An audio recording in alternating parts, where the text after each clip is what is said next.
موت کا ٹیلہ بھی کہا جاتا ہے، دنیا کی قدیم ترین تہذیبوں میں سے ایک ہے۔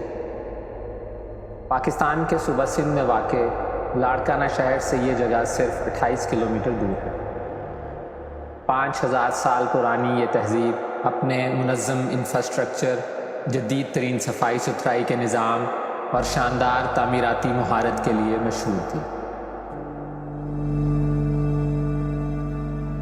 آج ہم لوگ جا رہے ہیں لاڑکانہ سے پہلے موہنجودڑو، تو ہم لوگ بلوچستان سے آتے ہوئے ہم لوگوں نے پھر رات لاڑکانہ میں گزاری اور پلان کیا کہ آج ہم لوگ موہنجودڑو دیکھ کے آئیں۔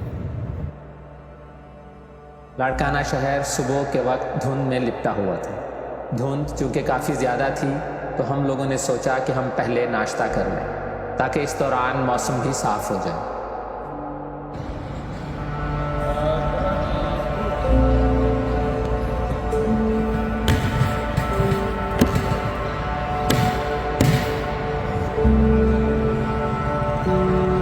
ناشتے میں ہم لوگوں نے انڈوں اور لچھے والے پراٹھوں کا آرڈر دیا۔ ناشتہ کرنے کے بعد ہم لوگ موہنجودڑو کی طرف روانہ ہو گئے۔ یہ ہم لوگ پہنچ گئے ہیں موہنجودڑو۔ دھند ویسے بہت زیادہ ہے۔ سیکیورٹی والا بتا رہا ہے کہ 50 روپے کی بندہ فیس ہے اور 50 روپے پارکنگ۔ سائیں کتنا فیس ہے؟ 50 اچھا، گائیڈ بھی ہے؟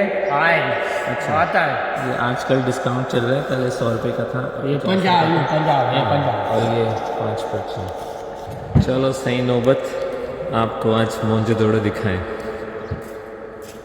ویسے کافی بڑا پارک ہے جو انٹرنس ہے۔ میرا خیال تھا کہ شاید ہم لوگ پارک کریں گے اور اس کے فوراً بعد ہی آثار قدیمہ شروع ہو جائیں گے، لیکن بڑا زبردست رستہ پارک بنا ہوا ہے پہلے انٹرنس میں۔ آثار قدیمہ کے سٹارٹ ہونے سے پہلے آپ بہت خوبصورت سے پارک سے گزرتے ہیں جہاں پر کچھ مجسمے اور ہینڈی کرافٹس کی دکانیں بھی دیکھنے کو ملتی ہیں۔ یہیں پر ہم نے دیکھی سر جان مارشل کی ذاتی کار۔ یہ وہ انگریز تھا جس کی نگرانی میں 1922 میں یہاں پر کھدائی شروع ہوئی۔ اچھا، یہ جو پیچھے وائٹ پہاڑی سلسلہ انہوں نے بنایا ہوا ہے ادھر ماڈل میں، یہ ہمالیہ ہے۔ یہ جہلم، ستلج، چناب، راوی اور یہ دریائے سندھ ہمارا، یہ سارے دریا وہاں سے نکل رہے ہیں ہمالیہ سے، اور پھر یہ آ کے ایک ہو جاتے ہیں۔ پھر آگے یہ کوٹ ڈجی، اور یہ کوٹ ڈجی سے مغرب کی طرف ہے جی موہنجودڑو، میر گڑھ، اور یہ پھر میرے خیال میں کوہ سلیمان کا ایریا دکھایا ہوا ہے۔ بہت ہی خوبصورت ماڈل۔ یہ لکھا ہوا ہے کہ فری گائیڈ اویلیبل ہے، آرکیولوجیکل سائٹ۔ آثار قدیمہ کے گیٹ سے ذرا پہلے یہاں پر خدمت انجام دینے والے لوگوں کی تصاویر اور ان کے بارے میں معلومات درج تھی۔ یہیں ہماری ملاقات ہوتی ہے جاوید سے، جو سندھی لٹریچر کے ساتھ ساتھ سوشیالوجی میں بھی ماسٹرز کیے ہوئے تھے اور یہاں پر آنے والے سیاحوں کو ان سائٹس کا وزٹ کرواتے ہیں۔ یہ سر جان مارشل ہے، ان کی تصویر ہے اور تھوڑی سی بایوگرافی، اور انہی کے زمانے میں، انہی کے دور میں موہنجودڑو، ہڑپا، ٹیکسلا، سانچی اور سومناتھ کی سروے ہوئی اور کھدائیوں کا کام شروع ہوا۔ تو ہی واز دی گریٹ باس۔ انہی کے زمانے میں مسٹر آر ڈی بینرجی، جو ایک بنگالی ماہر آثار قدیمہ تھے، وہ یہاں پہ آئے، پنجاب سے ہوتے ہوئے دریا سندھ کے دونوں کناروں کو چھانتے ہوئے یہاں پہ پہنچے، لاڑکانہ میں، سکھر میں، تو ان ٹیلوں کے اوپر بھی یہاں پہنچے۔ یہ زمانہ تھا دسمبر 1922 کا۔ تو اس زمانے میں یہاں پہ یہ سارا جو آرکیولوجیکل سائٹ ہے وہ جنگل کے اندر چھپی ہوئی تھی۔ اس کو کہتے تھے بگی فارسٹ۔ 1887 میں اس کی سروے ہوئی تھی۔ تو 1887 سے لے کر 1912 تک کافی جو فارسٹ ڈپارٹمنٹ کے آفیشلز آتے تھے، سرویز وغیرہ کرتے تھے، تو ان کو جنگل کے بالکل بیچ میں اندر ایک پرانی سائٹ نظر آتی تھی جس کو انہوں نے لکھا ڈیزرٹڈ سائٹ آف موہنجودڑو یا ڈیزرٹڈ سائٹ آف موہنجی ماڑی۔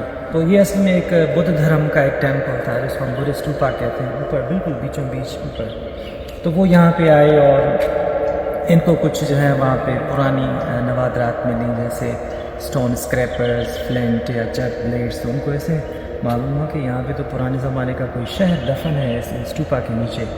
تو پھر انہوں نے دسمبر 1922 میں کھدائیوں کا سلسلہ شروع کیا۔ تو یہ قلعہ تھا، دیواریں تھیں، فصیلیں تھیں اور ٹاورز وغیرہ تھے۔ باقی شہر اس طرف تھا جس کو ہم لوور ٹاؤن کہتے ہیں، lower city. This was upper town اور اپر سٹی۔ یہاں پہ کس کی رہائش تھی؟ یہاں پہ رولرز رہتے تھے، پریسٹ رہتے تھے، سولجرز رہتے تھے، اور اس کے علاوہ ایڈمنسٹریشن اور گورنمنٹ کے لوگ یہاں پہ رہتے تھے۔ باقی جو عوام ہے وہ اس طرف رہتے تھے۔ دونوں حصوں کی آبادی 50,000 سے لے کر 1 لاکھ تھی۔ جاوید یہ بتائیں کہ یہ جو شہر دفن ہوا ہے مٹی کے نیچے، یہ کیا کسی قدرتی آفت کی وجہ سے ہوا ہے یا کیا کوئی نیچرل ڈیزاسٹر آیا جس کی وجہ سے یہ بری ہو گیا، یا کیا وجہ بنی؟ دنیا کی جو بھی تہذیبیں ہیں، قدیم تہذیبیں، وہ سبھی پانی کے کناروں پہ پلی بڑی۔ جہاں پہ پانی ہوتا ہے وہاں پہ انسان ہوتے ہیں، وہاں پہ جانور ہوتے ہیں، وہاں پہ پرندے ہوتے ہیں۔ ٹھیک۔ Water is actually the source of life, it is source of life. یہاں پہ یہ جو شہر ہے وہ دریا سندھ کے کناروں پہ آباد ہوا۔ کہتے ہیں کہ موہنجو دڑو 7 مرتبہ آباد ہوا اور یہ 7 مرتبہ ویران ہو گئے۔ کلائمیٹ چینج کے نتیجے میں دریاؤں نے اپنا رخ چینج کیا۔ ٹھیک۔ تو اس کا مقصد ہے موہنجو دڑو اور کھیتر کی جو سامنے پہاڑیاں ہیں 40-50 کلومیٹر دور، ان میں دریا سندھ 18 مرتبہ بہا اور بہتا رہا، کبھی ادھر کبھی ادھر۔ اس زمانے میں یہ آزاد بہتا تھا، پانی آیا اسپیڈ سے اور سارے شہر کو اڑا کے لے گئے، اسی لیے اس کی چھتیں ہمیں کم ملتی ہیں۔ ایسے جو سلٹ آتی تھی پانی کے ساتھ، جو مٹی آتی تھی گھروں کو اڑاتی، ان کے اوپر ڈھانک کے چلی جاتی تھی۔ اسی وجہ سے یہ بریڈ ہو گیا۔ ماؤنٹس بن گئے، ٹیلے بن گئے، جن کے بعد یہ جنگل بنا، یہاں پہ جنگلی جانور رہنے لگے۔ ہمیں موہنجو دڑو سے، ہڑپا سے ایسی چیزیں ملی ہیں، مہر گڑھ سے، کہ لاش کے ساتھ پلیٹیں بھی ملی ہیں، گلاسز بھی ملے ہیں، باؤلز بھی ملے ہیں، سونے کے پیالے بھی ملے ہیں، سونے کے بیل بھی ملے ہیں، اور کافی ایسی چیزیں ملی ہیں۔ جیسے ہی ہم لوگ اندر داخل ہوئے تو سب سے پہلے ہمیں ایک مجسمہ نظر آیا، جس کے بارے میں کچھ لوگوں کا خیال تھا کہ یا تو وہ یہاں کا بادشاہ تھا یا پھر پادری۔ اسی بادشاہ نے جو 3 پتوں کے پھولوں والی شال پہنی ہوئی ہے وہ سندھی اجرک سے بہت مشابہت رکھتی ہے۔ اسی مجسمے کے نیچے آپ کو موہنجو دڑو کی اپنی زبان میں لکھی ہوئی عبارت بھی ملتی ہے۔ جیسے انگریزی زبان میں 26 حروف ہیں ABC، سندھی میں 52 حروف ہیں الف ب ت۔ تو اس زبان میں انڈس اسکرپٹ میں 417 نشانیاں ہیں۔ یہ زبان آج تک پڑھی نہیں جا سکی because we do not have a bilingual text. اور یہ ہمیں کہاں پہ ملتی ہے؟ یہ سیلز کے اوپر ملتی ہے، کبھی یہ کنگنوں پہ ملتی ہے، کبھی یہ برتنوں پہ ملتی ہے اسٹیمپ کی شکل میں۔ اور آج کل ہم جو سندھی بولتے ہیں وہ انڈو آرین زبان ہو گئی، because we were attacked by Aryans who came from Central Asia and Siberia. This is also theory. کچھ کہتے ہیں کہ وہ وہاں سے آئے، کافی عرصہ یہاں پہ انڈس ویلی میں آ کے رہے، اور پھر انہوں نے یہاں پہ اپنا ایک ریلیجن قائم کیا جس کو ہندوازم کہتے ہیں۔ سر جان مارشل کا کہنا ہے کہ ہم نے جو کھدائی کی ہے موہنجو دڑو میں، تو وہاں سے ہمیں 15 مختلف سائزز کی اینٹیں ملی ہیں۔ جان مارشل نے لکھا ہے کہ جو سب سے چھوٹی اینٹ ملی ہے وہ 9 انچ کی ہے، جو آج بھی صد میں استعمال ہوتی ہے، 9 انچ کی، 9 انچ لمبی اینٹ۔ اور سب سے بڑی جو اینٹ ہے وہ تقریباً 20 انچ یعنی 2 فیٹ لمبی، وہ ہمیں ملی ہے ایکسکیویشن سے۔ یہاں سے ہوتے ہوئے ہم لوگ بڑھے ٹیلے کے اوپری حصے کی طرف۔ یہاں سے موہنجو دڑو کا شہر اور اس کی باقیات آسانی سے دیکھی جا سکتی تھی۔ دیواروں کو مزید گرنے سے بچانے کے لیے ان کے اوپر محکمہ آثار قدیمہ نے مٹی اور پلاسٹر کی لپائی کی ہوئی تھی۔ یہ جو آثار دیکھ رہے ہیں ان کے اوپر بھی بڑے بڑے مٹی کے ٹیلے تھے اور ان کے اوپر جنگل تھا۔ جب یہاں پہ سر جان مارشل نے کھدائی کی تو 1000 سے لے کر 1200 مزدوروں کو یہاں پہ لگایا۔ انہوں نے صبح سے لے کر شام تک یہاں پہ کھدائیوں کا سلسلہ شروع کیا اور مٹی ہٹائی۔ یہ سارے اسٹرکچر ظاہر ہوئے۔ یہ سامنے جہاں پہ بلو سائن بورڈ ہے یہ کالج تھا۔ ٹھیک۔ 5000 سال پہلے یہ کالج بلڈنگ تھی جہاں پہ تعلیم دی جاتی تھی۔ اور پیچھے وہ اناج کا گودام ہے جہاں پہ ہزاروں من گندم اسٹور کی جاتی تھی تاکہ جب بھی کوئی قحط سالی ہو، جب بھی کوئی ایسی صورت ہو، سیلاب آ جائے تو ہم گورنمنٹ کی طرف سے لوگوں کو فوڈ دے سکیں۔ کہتے ہیں کہ موہنجو دڑو 7 مرتبہ آباد ہوا اور یہ 7 مرتبہ ویران ہو گیا۔ 2600 یعنی 2600 BC میں یہ اپنے عروج پہ تھا اور 1900 BC کے بعد یہ ڈکلائن، شفٹ یا ایبزارب ہونا شروع ہو گیا۔ اس کے بعد یہ ختم ہو گیا، لوگوں کا پتہ نہیں چلا کہاں گئے، شہر ویران ہو گئے، ٹیلے بن گئے، جنگل ہو گیا۔ ایسے پڑے تقریباً 1600 سال گزر گئے۔ دوسری صدی عیسوی میں یعنی 200 عیسوی کے زمانے میں یہاں پہ آس پاس کے جو مقامی لوگ تھے وہ تھے بدھ دھرم کے فالوورس. وہ یہاں پہ آئے کشان بادشاہوں کے زمانے میں. ان کا مذہب تھا بدھ دھرم، بدھزم. انہوں نے بدھزم کے فروغ کے لیے کافی اسٹوپاز بنوائے، مونسٹریز بنوائے جہاں پہ بدھ دھرم کی تعلیم دی جاتی تھی. تو یہاں پہ 200 عیسوی میں کیا ہوا کہ جو بدھ دھرم کے ماننے والے رہتے تھے آس پاس گاؤں میں یہاں پہ، وہ یہاں پہ آئے. ان کو پتہ تھا کہ ان ٹیلوں کے نیچے شہر ہے. انہوں نے ٹیلوں کو کھودا اور یہاں سے پرانی اینٹیں، اوریجنل 5000 سال پرانی اینٹیں نکالی اور ان کو یہاں پہ استعمال کیا. They built this temple. This is actually Buddhist stupa. A Buddhist stupa with a monastery. یہ بدھ دھرم کا استوپا ہے جس کو ہم کہتے ہیں بدھسٹ اسٹوپا. 200 عیسوی میں تعمیر ہوا. موہنجودڑو کی تہذیب سے ہمیں یہ پتہ لگتا ہے کہ یہاں پر وقت کے ساتھ ساتھ یہاں کے باسیوں کا مذہب بھی تبدیل ہوتا رہا. بالکل ابتدائی وقت کے لوگ درختوں، پانی اور جانوروں کی پوجا کرتے. مثال کے طور پر یہاں سے یونیکارن نامی ایک تخیلاتی جانور کے بہت سے چھوٹے چھوٹے مجسمے ملے ہیں. یہ وہ جانور ہے جس کا ایک بڑا مجسمہ ہم لوگوں نے پارک کے شروع میں بھی دیکھا. ہندو مذہب کے بعد لوگوں نے بدھ مذہب اختیار کیا اور اس کے بعد لوگ اسلام میں کنورٹ ہوئے. یہاں پر سب سے نمایاں چیز شاید یہی بدھسٹ اسٹوپا ہے. اس کے بارے میں کہا جاتا ہے کہ یہ 2 صدی عیسوی کا بدھ مذہب کا ٹیمپل تھا. درختوں کی پوجا کا یہاں پیپل کے ہمیں پتے ملتے ہیں سیلز کے اوپر، پیپل کا درخت. جانوروں کی پوجا یونیکارن وہ بھی یہاں سے لی ہے. تو یعنی اس کا کہنے کا مقصد ہے کہ جو بدھ دھرم ہے یا جین دھرم ہے یہ دونوں ہندوازم سے بنے.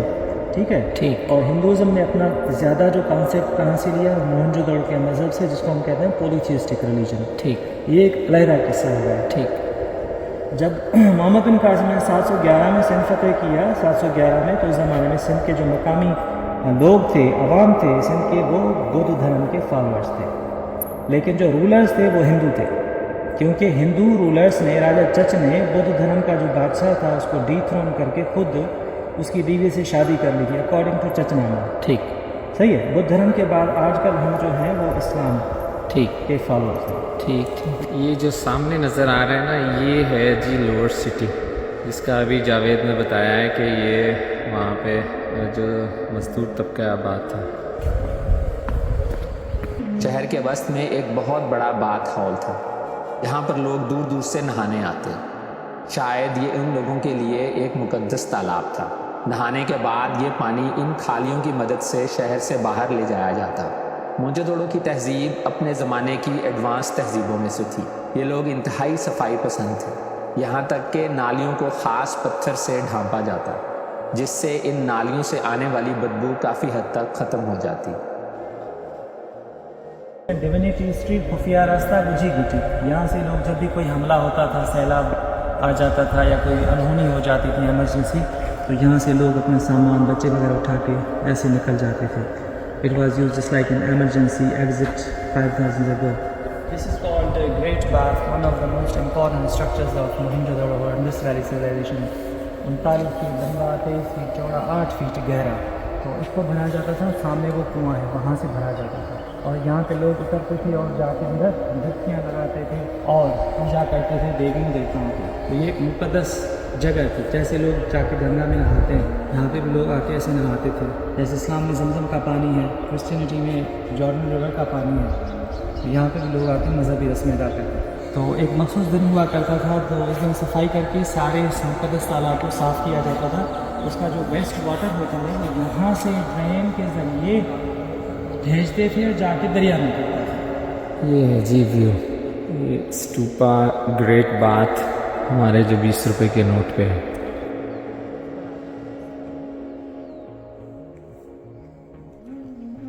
موہنجودڑو میں 10% ایکسکیویشن، اس میں سے 700 کنویں ملے. یہ ان میں سے شاندار ہے. اس کو ہم کہتے ہیں اوول شیپڈ ویل، انڈے کی شکل جیسا کنواں. قرآن کریم میں سورہ الحج میں قوم عاد، قوم نوح، قوم سمود کے ساتھ اصحاب ارس کا ذکر ہے. اصحاب ارس، الف لام ر سین، the people of the well. تو کچھ ماہرین کا کہنا ہے کہ جیسا کہ سب سے زیادہ کنویں موہنجودڑو سے ملے ہیں ہڑپا سے، تو اصحاب ارس والے یہ لوگ تھے.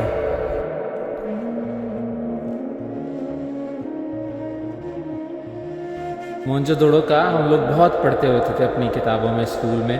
لیکن آج دیکھ کے بہت مزہ آیا اور میری سوچ سے بڑا یہ علاقہ ہے. میں جتنی بھی پکچرز دیکھی میرا خیال تھا کہ چھوٹا سا ایک ٹیلہ ہوگا, وہاں پہ 4-5 کھنڈرات ہوں گے, لیکن یہ بہت بڑا علاقہ ہے اور تقریباً ہم لوگوں کو اس کو ایکسپلور کرتے کرتے 1.5 گھنٹہ لگ گیا.